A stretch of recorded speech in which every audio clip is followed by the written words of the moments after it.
जय माता दी।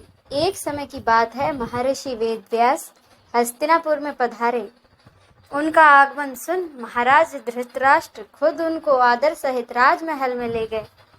उन्हें स्वर्ण सिंहासन पर विराजमान कराकर उनके चरण धुलाए, फिर पूजन किया।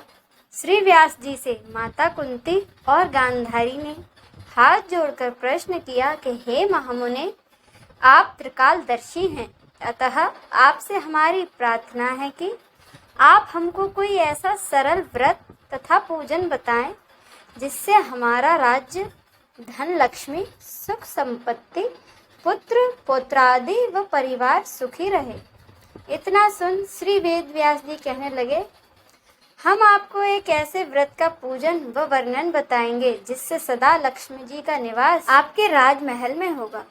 यह श्री लक्ष्मी जी का व्रत है जिसे प्रतिवर्ष आश्विन कृष्ण अष्टमी को विधिवत किया जाता है। इस पर गांधारी और कुंती ने कहा कि हे महामुने, इस व्रत की विधि हमें विस्तार पूर्वक बताएं।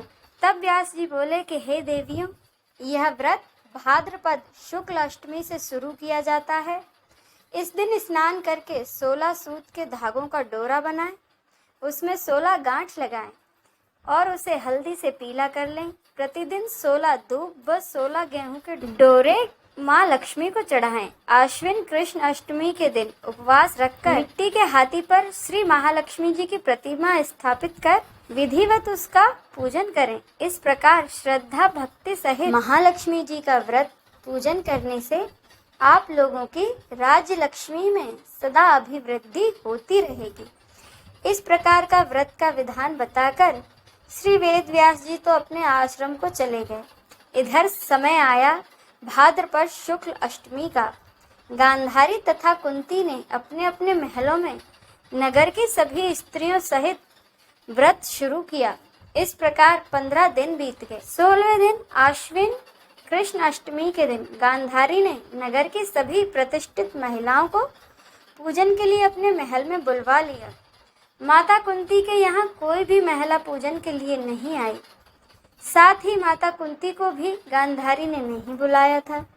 ऐसा करने से माता कुंती ने अपना बड़ा अपमान समझा। उन्होंने पूजा की कोई तैयारी नहीं की और उदास होकर बैठ गईं।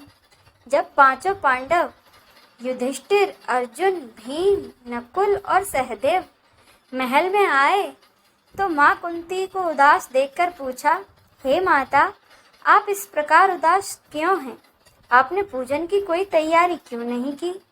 तब माता कुंती ने कहा कि हे पुत्रों, आज महालक्ष्मी जी के व्रत का उत्सव गांधारी के महल में मनाया जा रहा है।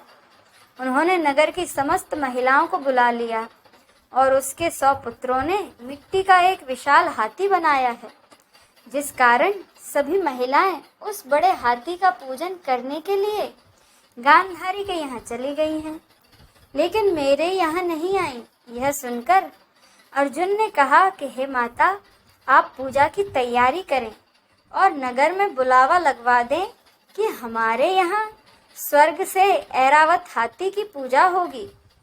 इधर माता कुंती ने नगर में ढिढोरा पिटवा दिया और पूजा की विशाल तैयारी होने लगी। उधर अर्जुन ने बाण के द्वारा स्वर्ग से ऐरावत हाथी को बुला लिया। इधर सारे नगर में शोर मच गया कि कुंती के महल में तो स्वर्ग से इंद्र का ऐरावत हाथी पृथ्वी पर उतार कर पूजा जाएगा। समाचार को सुन नगर के सभी नर नारी, बालक एवं वृद्धों की भीड़ एकत्रित होने लगी। उधर गांधारी के महल में हलचल मच गई। वहां एकत्रित हुई सभी महिलाएं अपनी अपनी थालियां लेकर कुंती की महल की ओर जाने लगी। देखते ही देखते कुंती का सारा महल ठसाठस भर गया।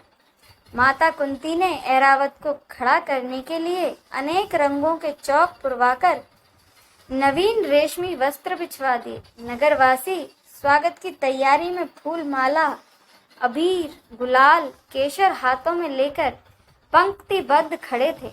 जब स्वर्ग से ऐरावत हाथी पृथ्वी पर उतरने लगा तो उसके आभूषणों की ध्वनि गूंजने लगी। ऐरावत के दर्शन होते ही जय जयकार के नारे लगने लगे। संध्या काल के समय इंद्र का भेजा हुआ हाथी ऐरावत माता कुंती के भवन के चौक में उतर आया।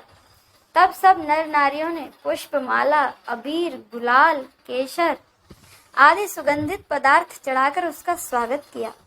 राज्य पुरोहित द्वारा ऐरावत पर महालक्ष्मी जी की मूर्ति स्थापित की गई और उसका पूजन किया गया। नगर वासियों ने भी महालक्ष्मी पूजन किया। फिर अनेक प्रकार के पकवान लेकर ऐरावत को खिलाए गए और उन्हें यमुना जी का जल पिलाया गया। राज्य पुरोहित द्वारा स्वस्ति वाचन करके महिलाओं द्वारा महालक्ष्मी जी का पूजन कराया गया। सभी ने 16 गांठों वाला डोरा माँ लक्ष्मी को चढ़ाकर अपने अपने हाथों में बांध लिया। ब्राह्मणों को भोजन कराया गया। दक्षिणा के रूप में स्वर्ण के आभूषण, वस्त्र आदि दिए गए। उसके बाद महिलाओं ने मिलकर मधुर संगीत के साथ भजन कीर्तन किया। पूरी रात महालक्ष्मी जी व्रत का जागरण किया। दूसरे दिन सुबह राज्य पुरोहित द्वारा वेद मंत्रोच्चार के साथ जलाशय में महालक्ष्मी जी की मूर्ति का विसर्जन किया गया। फिर ऐरावत को विदा कर इंद्रलोक भेजा गया।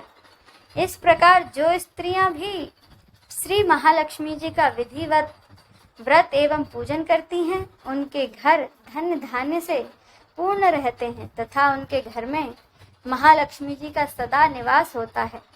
इस हेतु महालक्ष्मी जी की यह स्तुति अवश्य बोलें। महालक्ष्मी नमस्तुभ्यं, नमस्तुभ्यं सुरेश्वरी, हरि प्रिये, नमस्तुभ्यं, नमस्तुभ्यं दयानिधे। जय माँ लक्ष्मी की।